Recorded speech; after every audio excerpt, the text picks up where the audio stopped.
Chair, I'm Conall Kavanagh. I'm delighted to be able to propose this motion on behalf of the Ashford branch in the Wicklow constituency.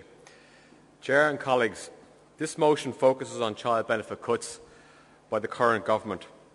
Obviously, parents will be all too well aware that child benefit itself has been cut by €16 a month to €150 for the first and second child.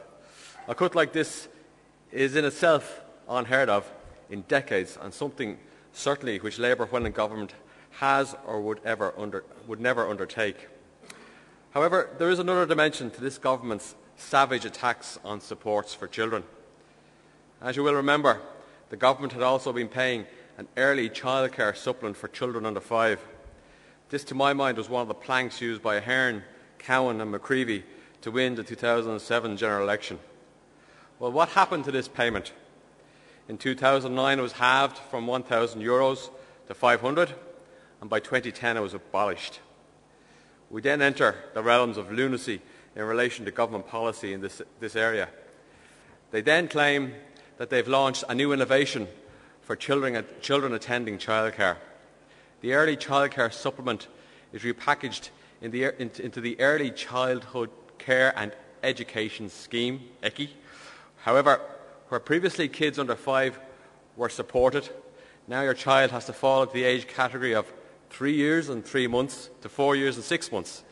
He or she has also to attend a recognised childcare facility so that they can avail of this support.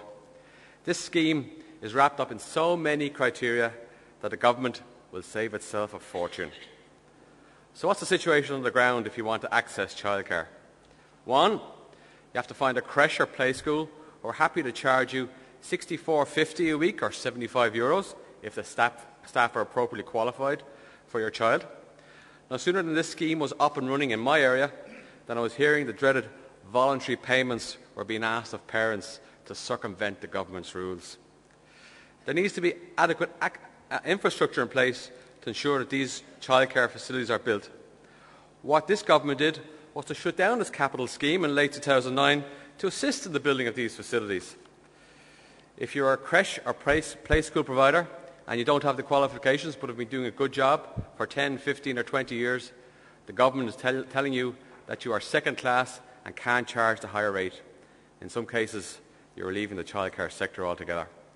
So by the middle of 2010, if you're unemployed with a child under 4 and you need to retrain and you want to get affordable childcare in your area, you may as well buy a lottery ticket, because this government's policy in relation to support for childcare is in a mess, and all in the space of 2 years. Colleagues, this motion wants Labour and government to clean up this mess. We want a progressive child benefit policy which will support families not just financially but in a practical way, particularly in relation to provision of childcare infrastructure. We want the universality of child benefit protected in any agreements with potential partners in government. Finally, we want the cuts in child benefit announced in the last budget abolished, and this should be communicated clearly in our next election manifesto. Colleagues, I ask you to support this motion.